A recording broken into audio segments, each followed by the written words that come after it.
When going through the pre-approval process with a lender, it is every lender's goal to make sure that we move the client through that process as quickly as possible.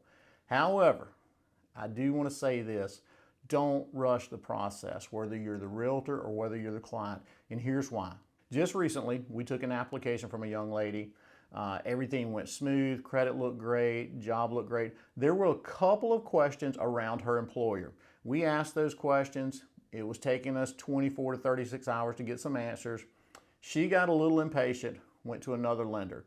They immediately issued an approval letter during the initial application phone call. She immediately went under contract on a home, set to close in about 30 days. A couple of weeks ago, I called her realtor on another deal. We were just talking in conversation, and I mentioned her name and asked how it went. And she said, well, unfortunately, we didn't close. 3 days before the closing, the lender called us and told us that we weren't even going to be able to close. Guess why?